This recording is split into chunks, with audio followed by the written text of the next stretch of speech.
Hello and welcome to the Breaking Free podcast. I'm your host, Nathan Francis, and today I'm very grateful and very humbly joined by Barry. Barry Green, actually. Barry's a community radio host over in Western Australia. He's got a very impressive resume. He does a lot of community radio. Barry seeks to provide a forum for people to engage with one another in conversation, to share community interests and information, to raise awareness and strengthen and reinvigorate storytelling. So that's sort of what Barry's done. He has a pretty awesome story. He's a conversationalist. He holds some interest, and I actually was reading the article Barry sent me, and I highlighted this quote in it, and I'm going to read it out. Barry is a spirited conversationalist who holds some interesting and unorthodox opinions. I look forward to hearing some of those today. Welcome, Barry. Welcome to my show. Good to have you here. Couple of Aussies. Been interesting last 3 years, but I think there's a way out. So it's good that you're doing the community radio stuff, and I'm looking forward to hearing about your story today, mate. So let's get cracking. Yeah, this is being recorded at the end of 2023. I think 2024 is going to be a fantastic year. I think it'll be a Berlin Wall type year. You know, when the people in East Germany stood up against the Stasi, things changed. And in Australia, really, it's the doctors that have got to stand up against the Stasi that's been holding them back. But I think that's starting to happen. And it's about the conversations. And that article you referred to, that was in our local Preston Press, our local newspaper. Local media, especially in regional Australia, has been pretty much taken over and shut down by the corporations. But, you know, we're rebuilding it. And community radio across Australia is vitally important for that reason. It is. You recently went to a conference too over in South Australia. You want to tell my listeners about that as well? Yeah, well, I guess if I can explain the community radio, I'm chairman of Donnybrook Baling Up Community Radio. I was one of the founders of that. And community radio stations across Australia operate. They can only be operated by not-for-profit organisations. They're not private as such. And CBAA, the Community Broadcast Association of Australia, is the sort of sector representative body that talks to government. And the government seems to recognise the importance of community radio in providing a local voice and diverse voices. My own business is Western Tourist Radio, which also operates with ACMA licences, Australian Communication and Media Authority. Those licenses are what they called LPONs, or low power open narrowcast. So they're low power transmitters. They have a limited range, and that has been hard to explain to people. So ours are all on 87.6 FM in East Perth and the tourism towns in the southwest of Western Australia. And those licenses, as I say, are called low power, means they don't go terribly far. Open means anybody can listen. Narrowcast means that, you know, not everybody will want to listen. So they're used for things like Christian broadcasters use them a lot. The TAB uses them, different ethnic groups, and tourist radio is an approved format, which is what we've stuck with. And I see that very much as a local storytelling medium. And I'm very much inspired by Aboriginal culture and Aboriginal storytelling, because their culture's gone for tens of thousands of years. And that's been based on the storytelling. And I absolutely think the Australian government should be listening to Aboriginal people. I'm not sure we need to change the constitution to do that. I think in a democracy, the government should listen to all people, including the vaccine injured. But the Aboriginal people recognise the knowledge of their elders. And you don't become an elder just by being old. I think and I don't claim to be an expert, from what I can make out of Aboriginal culture, they sort of select the smartest people who become their leaders. In our culture, the leaders seem to be old blokes with the most money, which isn't necessarily the best people you want to lead you. 100%. Couldn't have put it any better myself, man. Spot on. It's so how did you get involved in the community radio, and how did all this come about for you? Because I don't know, your caper, your community radio, it's sort of, I guess a lot of people have got the tech now. It's sort of like podcasting and stuff. Sort of community radio, I still believe that there's something for it. And Yeah, I just want to hear more about how all this started for you, mate. And then we'll talk about Well, I community radio. guess, yeah. I trained as a radio tech in the valve days. I was a technician with the Department of Aviation, and in that job I worked in airports northwest, and we spent 2 years on Cocos Island, which was that was really interesting. And on Cocos we had effectively a community radio, as we're plonk in the middle of the Indian Ocean. We had one little radio station, and most of the time that took Radio Australia off air from HF radio or shortwave, rebroadcast that. But there was a studio there where people could go in and do their own show. And 12 o'clock every weekday, we had the Cocos Island News, which is essentially a gig guide of what was happening. And I just saw it was such a powerful community building tool. So that's always been in my mind. After I left the Department of Aviation, we settled back in the Southwest. I got a job with GWN Television, which was a commercial station based in Bunbury that used to broadcast all over regional Western Australia. And once we got a job down here, we were able to buy a farm. And my wife and I both grew up on farms, and we'd sort of looking to give our kids the opportunity to grow up on a farm. So anyway, we bought our farm in 1988, and I commuted to Bunbury to GWN, and then we had an old house on the farm, which in about 2000 we renovated to use as a farm stay. And so I sort of became involved in tourism through that. And then I could see the writing on the wall. There wasn't going to be a job at GWN much longer. So I was looking at other things, and I became aware of tourist radio stations in the Southwest. And anyway, I was sort of introduced to the bloke who operated the stations, and said I was looking for something else to do. So I convinced my wife to borrow the money to buy Western Tourist Radio against her better judgment. And of course she was right. But anyway, we kept going. So we've had the business 22 years and it's made no money. So I'm a bit of a mug businessman. But the reason I persevered with it is that way back in 2001, we bought the tourist radio stations, and we'd created a website. And I saw the two going hand in hand, and I employed the services of a local SEO company, search engine optimization, and invited them out to our place, and we were having a barbecue up at our dam. And Graham explained to me that this is in 2001, remember, that Google had become the most successful search engine because they'd figured in any subject area, the website with the most sites linking to it must be the most relevant. So it came up in the rankings. And to me, this was a light bulb moment. I thought, this is going to change the world, because there's an opportunity for the best information to come to the top, not the information with the most money to spend on advertising. And that had been since the 60s, 50s and 60s. Commercial television had been the most powerful communication tool in the Western world. And while people say there's a lot of crap on the internet, and they're right, there's a lot of crap in the commercial media. The only difference is only people with lots of money can put their crap on the old media, whereas anybody can put their crap on the internet. And of course, people aren't stupid. Some are, but people can figure out crap, or some people can figure out what's crap and what's real. And this is the reason I persevered, because I think what's happening, although the old elites are trying to reclaim it, but I don't think they're going to. The fact that you can put up this podcast, we can have this conversation from one side of the country to the other. You share our story, we share your story. That's how we get around the gatekeepers. 100%. 100%. What sort of woke you to all this stuff? Like, was it the last 3 years, or were you always, as it's been quoted here, unorthodox and interesting, Barry?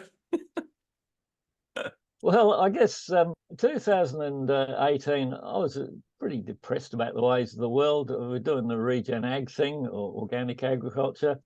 And we went to Perth, or actually Fremantle. There's an event in Perth called Healthy Soils, Healthy Communities. And it was organised by Perth NRM, National Resource Management, ECU, health people there, and the Heart Foundation, of all things. And the guest speaker was Charles Massey. the author of a book, Call of the Reed Warbler, A New Agriculture, A New Earth. And that was that's another tipping point in my life, I think, because I read Charlie's book, and it was like, I read his book like some people read the Bible. And every time I read it, I got something different out of it. And because I'm involved in community radio, CBAA used to run a thing called National Features and Documentary Series, which was an opportunity for people involved in community radio to be mentored to produce a documentary. So I put in a submission to do a program with Charlie, which came to pass. And that program we called Healthy Soils, Healthy Communities, and it's still on the CBAA website. And in that conversation, Charlie started talking about glyphosate and the health problems of glyphosate, how it's finding its way into mother's milk and all this. And I made the observation, well, that's interesting, because in the case of tobacco, people chose to consume that product, but we're all consuming glyphosate and don't know it. Mm-hmm. He said, well, that's exactly right. He said, well, what's happened? The chemical companies are operating from the playbook of the tobacco industry. They don't deny anything, they just sow that. And that sort of helped me see, once this whole vaccine caper started, this is exactly the playbook that the pharmaceutical industry is operating from. And we no longer have a health industry, we have a sickness industry. And the companies that are causing sickness are the same companies that are, selling all these processed foods and sugary foods and all this gunk that's making people sick. Now, the whole regenerative agriculture thing is really exciting, because the internet's provided a mechanism for independent scientists to work with innovative farmers, and we're finding we can get much better results. Because if you look at what's happened to agriculture, especially since the Second World War, all the research has been done by the corporations looking at ways to sell stuff to farmers. What's happening with Regen Ag is this collaboration between scientists and farmers. We're finding we don't need all this crap. If we work with Mother Nature, instead of beating her over the head with a stick, we can get much better output. We get nutritious food and not spend so much. And as Charlie explains, it's sort of, I guess there's two parts to this. Well, there's many parts to it. It's complex. We've had this sort of since von Liebig discovered plants take up soluble nutrients back in the 18-something hundreds. We've had this idea that we've got to put all these nutrients there, and if they're not there, we've got to put them there. But what the whole soluble nutrient thing, we chuck on NPK, nitrogen, phosphate, and potassium, and things fly out of the ground. But if you understand the way plants work, we do need soluble fertilizer. We need soluble nutrients, but in a natural or organic soil, those nutrients are soluble but attached to the colloids in the soil. They're not floating around in the water. And plants have drinking roots and feeding roots. And in a natural soil, if the plant wants water, it draws water. And if it wants the nutrients it wants, it draws what it wants from the soil. When we chuck on NPK fertilizers, the poor old plant goes to get a drink, gets all this NPK and grows lush, and we think, geez, aren't us white fellas clever? This plant's twice as big as it used to be. But people who live on Coke and Big Mac grow to a spectacular size as well. And just being big doesn't make it healthy. And then in nature, pests and diseases seek out the weakest specimen. So we create a whole paddock full of diseased plants and then turn to the same people who sold us the fertilizers for a chemical solution. And that's the business model that's driven this thing. And it especially kicked off after the Second World War, when, as Charlie says, these big corporations had plants making nitrogen for explosives. And so what are we going to do with these bloody things? No, we'll sell it to farmers and call it fertilizer. And if you chuck nitrogen fertilizer, urea and other forms, things fly out the ground. There's no two ways about it. But nitrogen fertilizer is like the dole for the soil. It destroys the soil biology. And so this is a situation we've got into, and we've been convinced we need all this stuff to feed the world, but in actual fact, that's the business model that it's built on, and that's what's making people sick. So you've got this this situation, and you talk about it, we've got to make our own decisions and choose what we eat, because all this stuff, food-like material the corporations are selling, that's what's leading to the sickness. 100%. And it's genocide in slow motion. Yep. Yeah, you're spot on. It's spot on, and it's not real food either. It's like the organic farmers are getting shit on it at that moment. And I know where I live up here in Queensland, like my brother and I, we go to the markets on a Saturday and we suss out the organic farmers and just, support them and buy the good quality food off them and talk to them and just say, that they're doing such a great job, because at the moment, these big companies, these big businesses, they're trying to steer them away, trying to make them go bankrupt, I guess.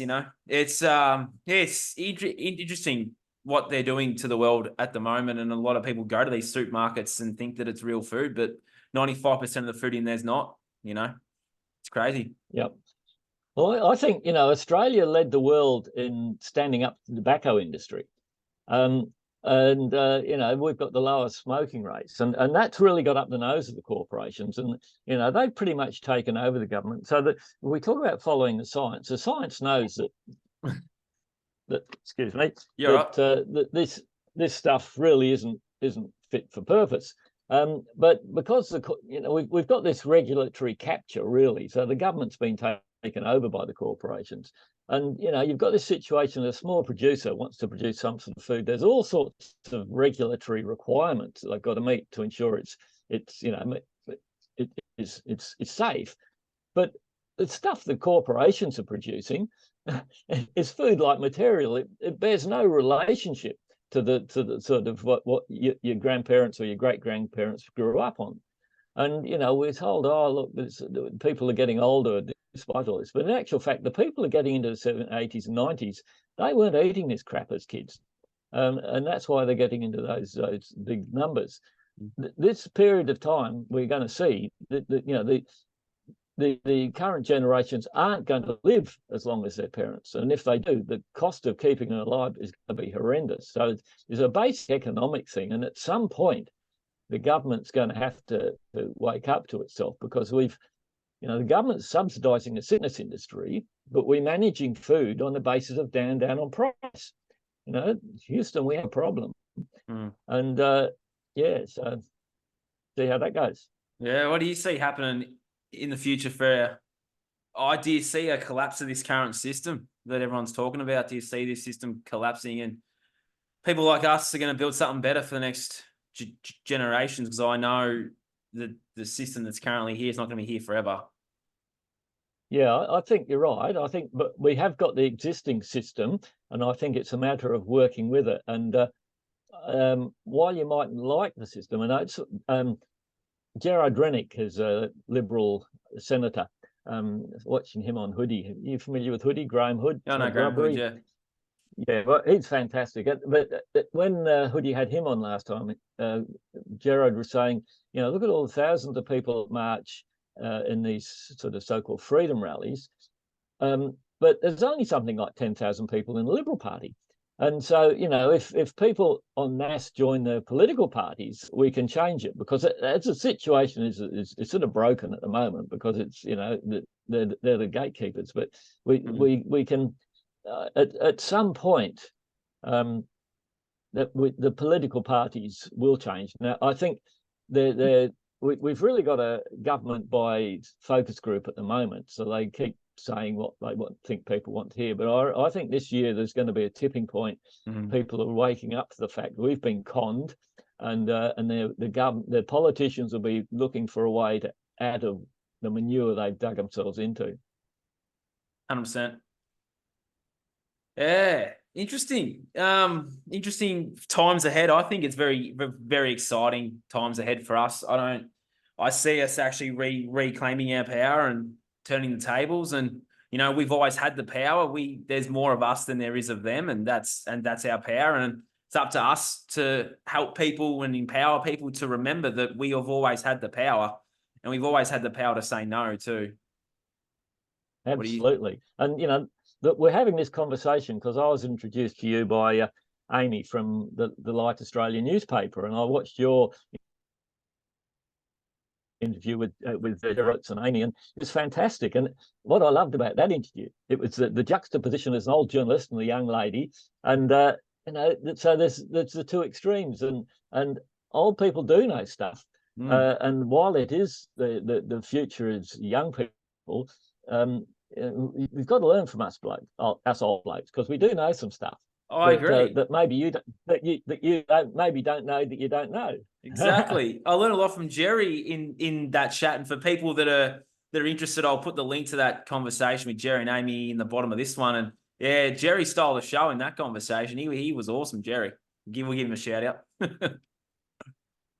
Well, I had Jerry on my community radio show in about April, talking about the Light Australia newspaper. Yeah, I listened to it. About. And this is community media. It's grassroots, bottom up stuff.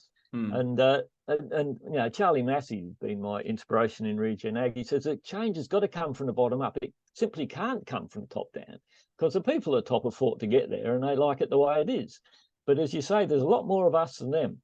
And the change doesn't have to be pitchforks. The change will come by where we choose to spend our money.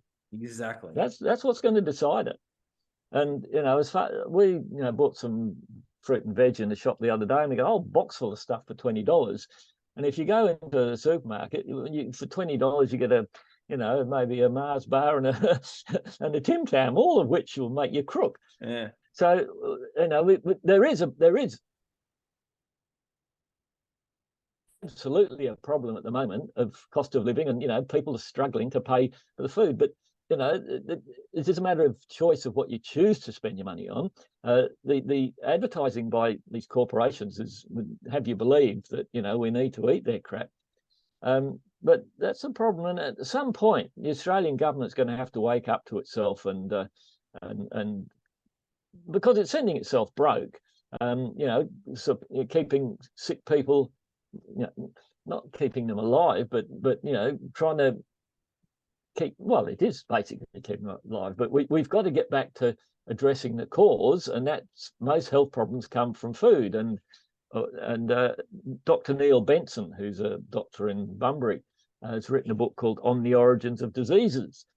I've interviewed him, and I understand Jerry's doing a review of his book in the next edition of the Light Australia, which comes out, I believe, on the 25th of January next year. So that's one to look forward to.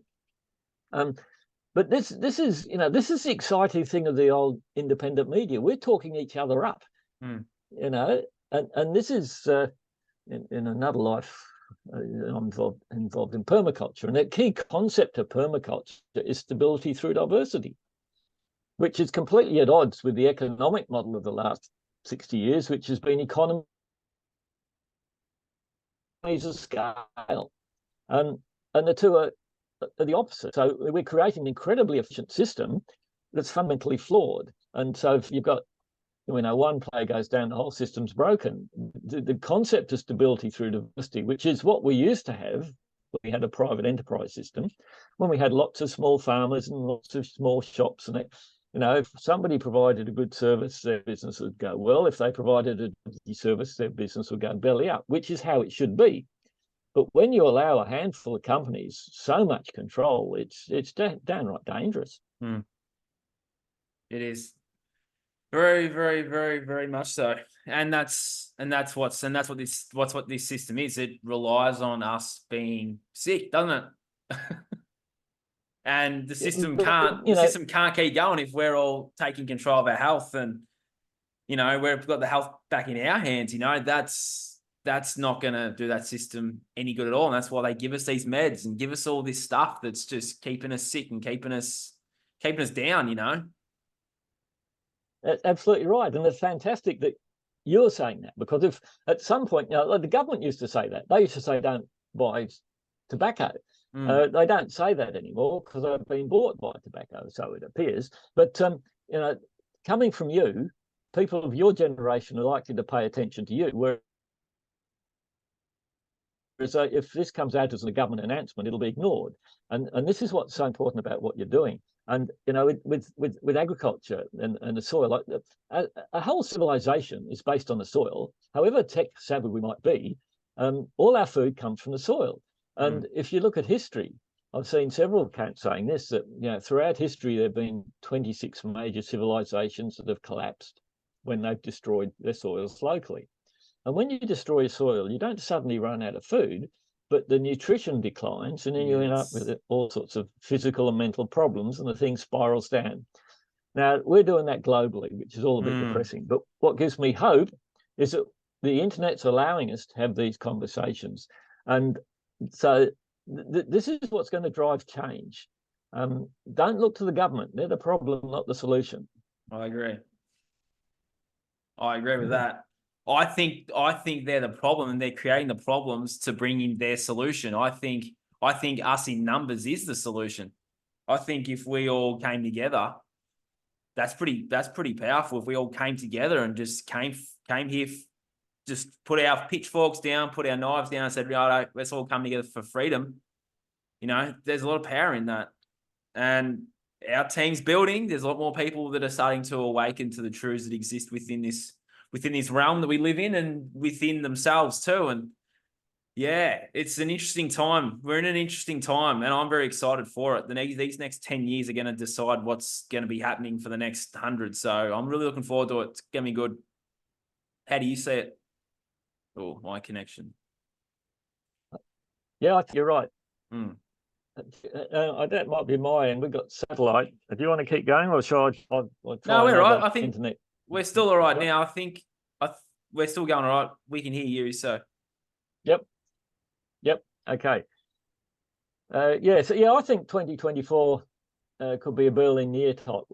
I've said that already. Berlin Wall type. Yeah. So I'm repeating myself. Sorry about that. It's all right, man. We don't mind that. I think a lot of people are I think more and more people are gonna start joining our side and starting to awaken into some truths. I think there's gonna be some more stuff coming out, and it'll be interesting how it all plays out, I reckon. Yeah. And I guess, we've been vilified for questioning this thing. So it's, we've got to, and this is what I love about Hoodie. He said that we are where we're at. And while we've been given a hard time by the other side, we've got it's not the Anzac thing to leave injured soldiers on the field. So we've got to support people that have been damaged by these injections, and find a way forward. And there's some great scientists out there can work on this, and that if we get back to first principles, the radio tech in me knows to fix a problem, you've got to address the cause, and almost all health problems start with the food. One of the interviews Hoodie had was with a Dr. or Professor Ian Brighthope, who's a professor of health, nutritional medicine, I think, and basically what he was saying was that and he tried to communicate this to the government, if we supplemented people with vitamin C, vitamin D, and zinc, this thing wasn't a problem. Well, that was my experience. We went to a naturopath. We took all those things. We both had COVID in May last year. It was pretty much a non-event. I was bloody lethargic for a few days, but that was all. And then in December last year, I had a sore throat and a runny nose, and because our kids were due to fly somewhere, I thought I better just check before I go and see them, and that tested positive for COVID. So as far as I'm concerned, my immune system dealt with the thing because it knew how to. The second time I had it, to say, it was what in the old days you'd have called a sore throat and a runny nose. Yeah, cold. Yeah. Yep. Yeah, it's interesting, isn't it? What sort of awoke you to the whole last 3 years? Did you see through the rubbish that were being told, or how did all that play out for you, especially being on a community radio? Did you get a chance to speak about it? Yeah, I did. Well, early in the piece, I sort of thought it was real. Although when we were all shut down, I was watching things, and Dr. John Campbell was one I was watching. Once the vaccine started coming out, that's when the alarm bells. I didn't see it to start with until the reaction to the vaccines and how they created the vaccine so quick. I started talking about it in February last year on my community radio show, and I've compiled all of those into a playlist which I'm calling Doctors and Nurses with Voices, and that stood the test of time pretty well. the thing that really woke me up, the reason I chose not to get the jab, and we had to close our farm stay in October 2021. We made the decision, well, we weren't going to take any bookings after January 2022 because now we had a great 2021. COVID was kept out of Western Australia, and if you didn't want to go out of Western Australia, it was great. Just didn't have any issues. But then, of course, once Omicron got here, it got a bit messy. But what really brought it home to me, the reason I didn't get the jab, because people say, oh, vaccines have saved us from all sorts of diseases, which I was a bit dubious about. But and maybe they have done something for stable diseases, but I just couldn't see the point of getting a vaccine for a rapidly evolving disease. You just can't compare a vaccine for something like smallpox with something like the flu. And then when the Premier, Mark McGowan, stood up and just before the borders were due to open in February last year, and he got up and he said, oh, all crap going down over East, we're going to keep the borders shut for a bit longer. And he said, if you've had 2 vaccines, you've got 4% protection against Omicron. Get the 3rd one or you're an idiot, grow a brain. Well, that was it. That's what, I did have respect for McGowan early in the police. I thought he made some good decisions, but that was it. I'm not a bloody idiot, mate. I've got a 65 years of age without becoming dependent on the pharmaceutical industry, and you're calling me an idiot. Anyway, turns out I was right because I didn't need the bloody vaccine anyway. And the proposition of the mandates was that it would stop the spread. Well, it clearly didn't stop the spread. And these people that force this on the population need to be held to account. So anyway, I started talking about it. A big one, lady I have great respect for, is Dr. Judy Wileman. Her book, Vaccination, was based on her thesis. That was actually printed in January 2020.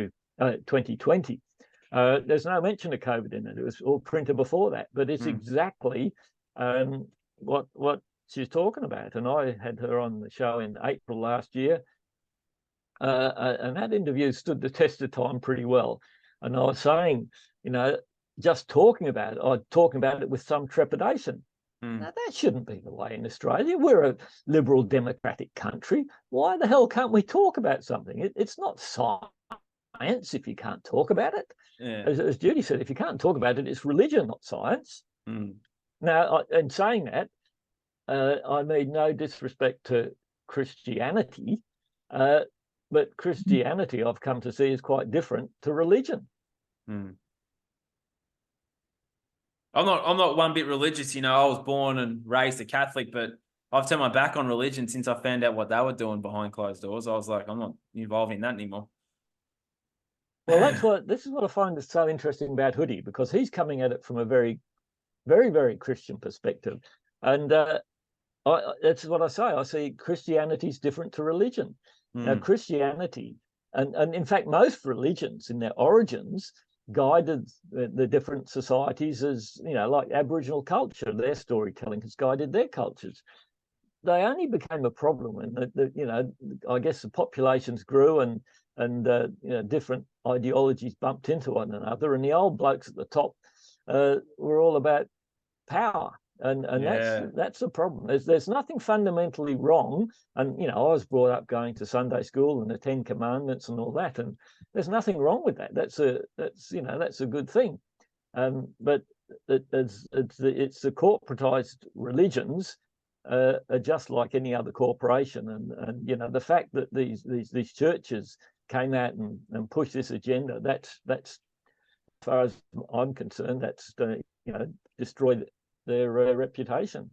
Yeah, it was interesting. All the they stopped people actually. Well, they stopped people gathering in all sorts of ways, didn't they? For the last couple of years, they didn't want people talking. And you were talking about before about how they didn't want people talking, just questioning things. And it was interesting because from when I was a kid, we used to have like debates and stuff. There'd be like an affirmative side and a negative side. You come together and you hear both sides. It was interesting the last 3 years when I was watching a bit of the news. It was like the one side. It was always this thing here, take this prick, and then anyone that was questioning it was a crazy theorist, conspiracy theorist that had a tinfoil hat on. It's like, and they had the doctors and stuff come on, but they were still pushing the one thing. They didn't have any of the doctors that were speaking up, that were getting silence come on to debate to have the other side. We sort of lost our way with that. And it was one thing I noticed. I was like, hang on a minute. Like,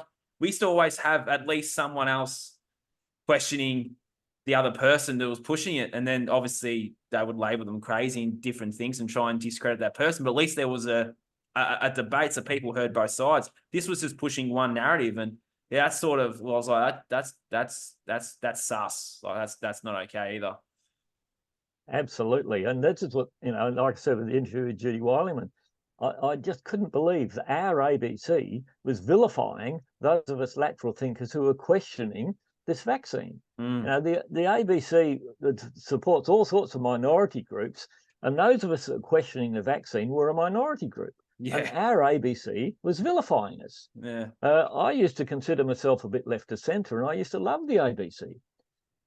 Me and many others have no longer respect the ABC. How can you respect an organisation that uses taxpayers' funds to vilify a portion of the population? It's beyond comprehension. It was bad. Yeah, it was like every company that was that way inclined over the world did it too. Yeah, it's just crazy, wasn't it? Interesting times. And as you said before too, like, if you had the long-term thinking like I did, this whole thing wasn't around forever. Like, you just got to just ride the wave of it. And I sort of could see the forest and the trees very early. So I put myself in a position where I was able to sidestep the attacks. I wasn't able to, I didn't get that thing either. But there was a lot of people that were like, oh, no, just want to go. Well, a lot of people my age, mate, I'm just going to be honest with you. A lot of people my age just want to go to the pub. Like, they never had, that was their only reason for getting it. Oh, I just want to go back to the pub. It's like, well, you can go to the pub next year when all this is over. But no one had the foresight or the long-term thinking. Be like, well, this isn't going to be around forever. They can't push people like us out of society forever. It's just not going to happen. And yeah, I would always, say to people, I'd say, this isn't around forever. Like, just see it out. Like, just ride it out. But no, it was the pub, to travel, to do all these things that you can still do now anyway. It's only a couple of years later. Well, so many people took it just so they could pay the mortgage. Yeah. That's not how it should be in a so-called liberal democracy. And then, of course, there are problems with it. Now, I guess, that they'd argue they didn't know it was going to pan out this way. But in January 2022, I heard once on the ABC News a UK doctor saying now Omicron had arrived. It's so transmissible, there's no stopping it. It's relatively mild. It's the end of the pandemic. But we still had Australian governments enforcing mandates. And this in Western Australia, a significant proportion of the population got the jab for a disease that never got here. Yeah. And as for the Prime Minister of the time indemnifying the pharmaceutical industry, he had money. Why the hell would you ever take a product from a company that's been indemnified from responsibility of that product? Exactly. And at the same time, we've got situations where community organisations are held to all sorts of degrees of accountability, volunteer organisations, and these companies that were profiteering are indemnified. It's beyond comprehension, and it'll play itself out in the courts and that system. But it's woken people up to the fact that the medical profession is completely out of order. There's some good medical people, the doctors and amps, they're going to lead us out of this mess. And if we get back to eating decent food, and then we won't have to spend so much on sickness industry, and we'll be able to rebuild our communities with money to spend on schools and music festivals, which would be much better for mental health than antidepressants and psychologists. And Macca's and KFC and Subway. Kansas Fried Cat and all that stuff. It all starts in the school system though. Like, I saw it. I saw us all. From my observation of the last 3 years, in school, we're programmed to look up at authority, all right? You got the principal standing up on this stage or this thing in assembly. And what were we all doing? Looking at Dan Andrews or looking at ScoMo or looking at your bloke, McGowan.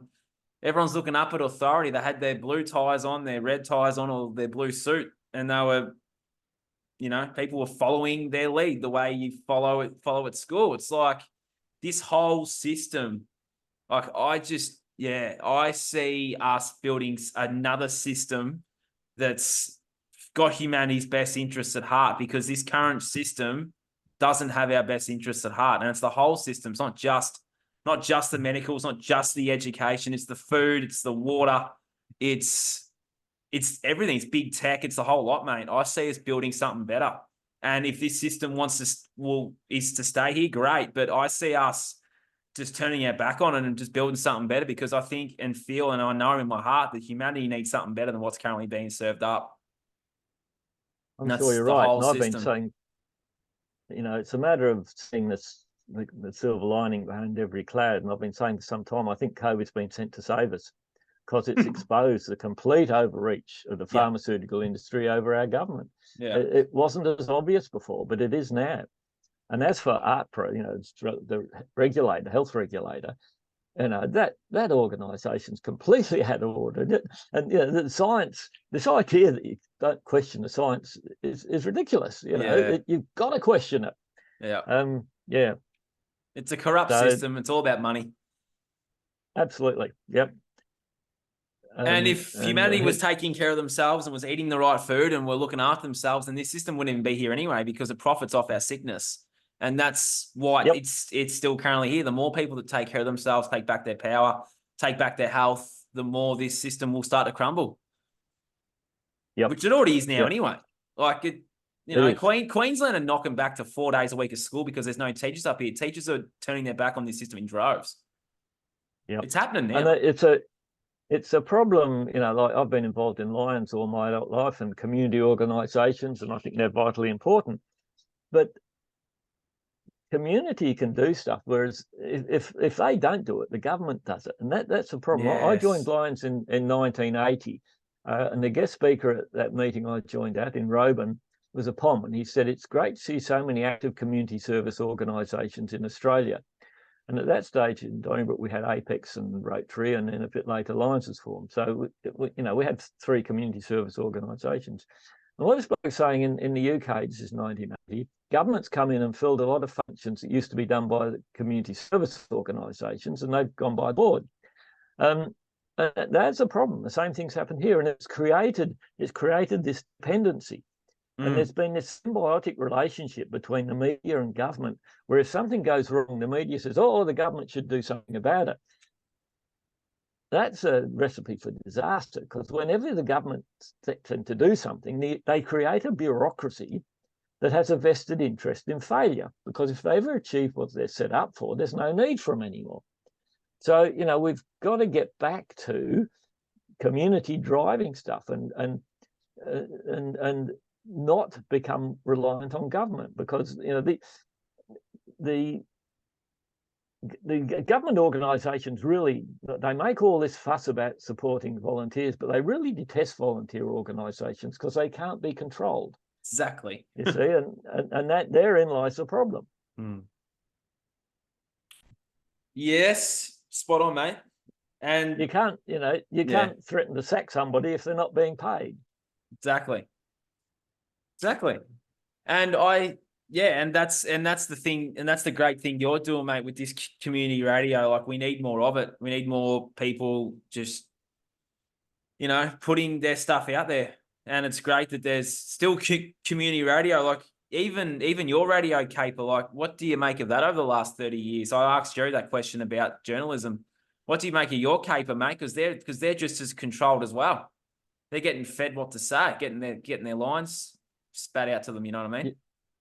Yeah, and I think the problem is that all the commercial media, the people who work in it, who are all only ever been PAYE. They're employees. And this is where community radio is largely volunteers. And we sort of, so there's people like myself who've been in small business, so we see things differently to people who've only ever worked for the man. Right. And so that's what's happened.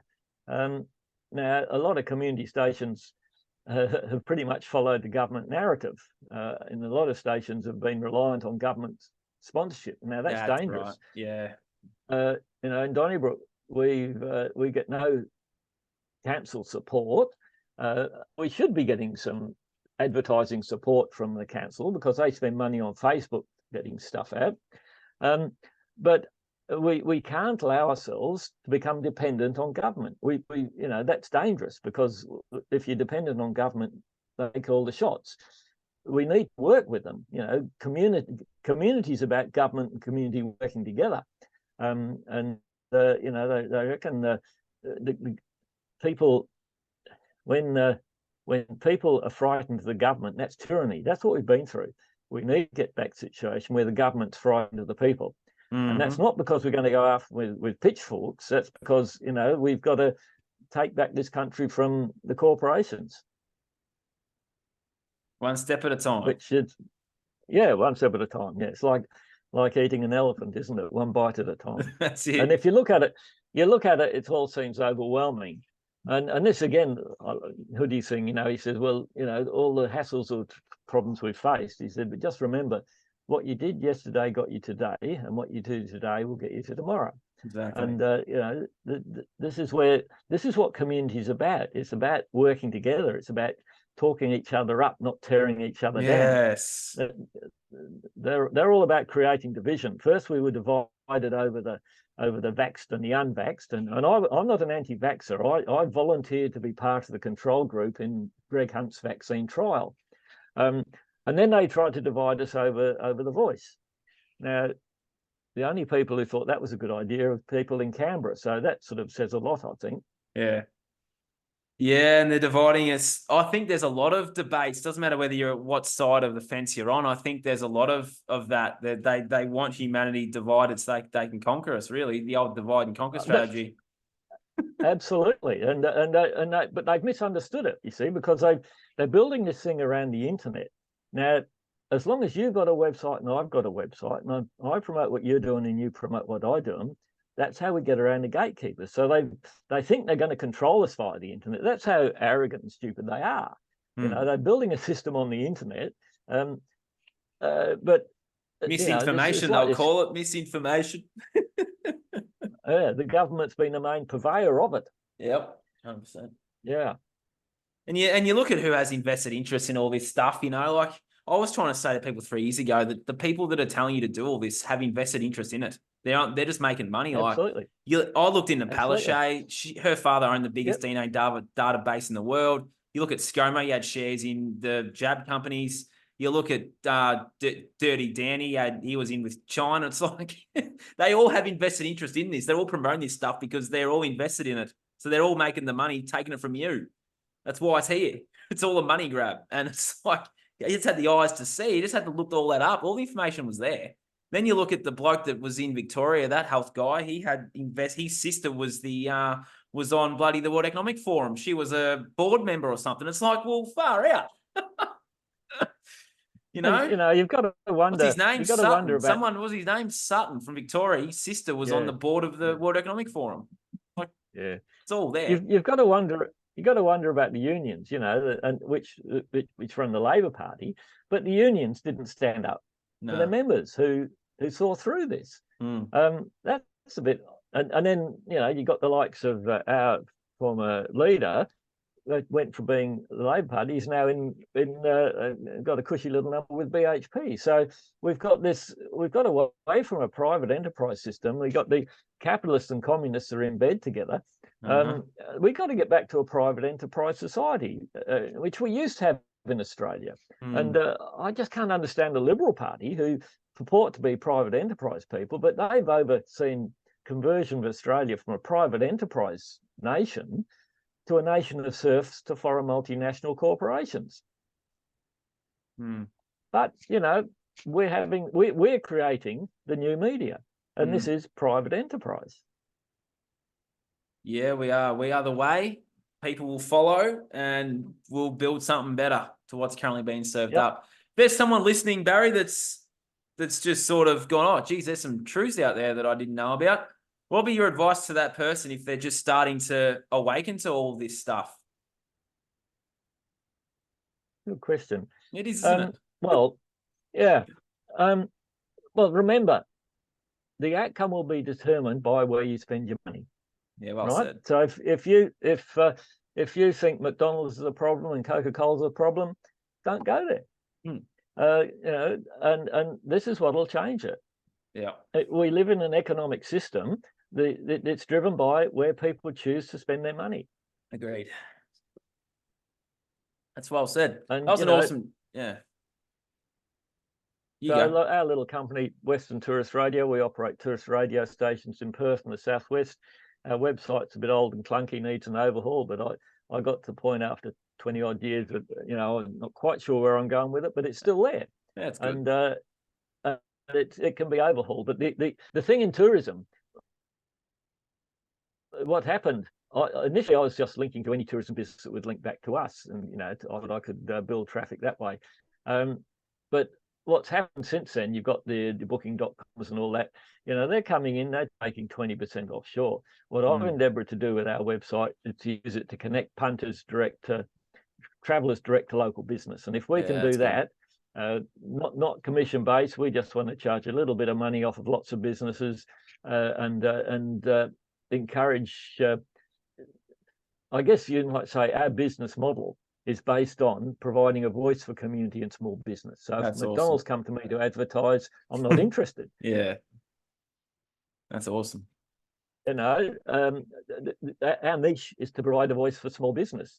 And as I said, it's inspired by Aboriginal storytelling. And the stories of the small businesses are what make exploring regional Western Australia interesting. Why would you want to travel the world eating something like Kansas fried cat that's guaranteed to be the same wherever you go on the face of the planet? If you're visiting the southwest of Western Australia, there's some great cafes and producers, and this is I guess you might say my passion really is to use tourism to connect farmers and eaters, and people are so disconnected from their food that they don't understand it. Whereas if we get people out of the city talking to small farmers again, there's a real, this is the private enterprise system, and I think there's a real opportunity for small farms, especially in the fruit and vegetables, because those things are only fresh if they're been picked for a few days. There's no way that the supermarkets can really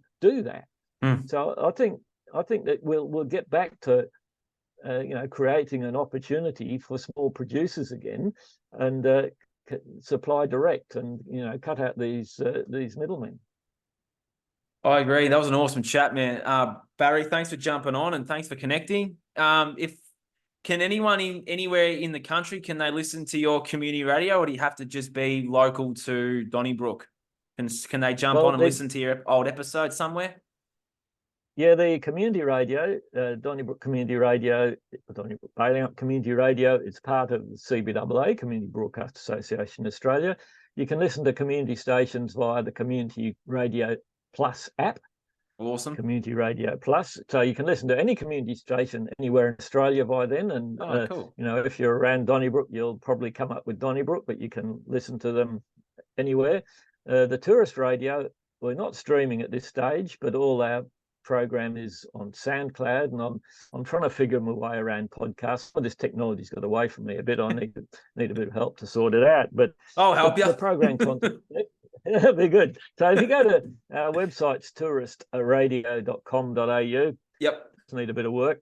But from the home page, there's a link to Club Grubbery, Graham Hood. There's a link to the Life Australia newspaper. Awesome. There's a link to AMPS, the Australian Medical Professional Society. They don't pay me anything. I just link to them because I think they're doing a good job. Yeah, it's good. And there's also links to a playlist of my doctors and nurses with voices conversations. So that's the playlist, and a playlist of Regen Ag conversations. So I just encourage anybody to go there and explore. There's a few things need to be changed on the website. There's a few issues around SSL which I haven't got my head around, But I just have to say to myself, well, I'm not going to blow up my brain trying to figure out things. When the time is right, we'll do it. So. That's it. Well, we'll put a link to all that in the bottom for the show notes, so people that are listening to my stuff can have a listen and explore your homepage. Barry, thanks for jumping on. That was an awesome chat. We'll have to do it again soon. Yeah, thanks for jumping on. And this has been the Breaking Free podcast. I'm your host, Nathan Francis. This is Barry Green.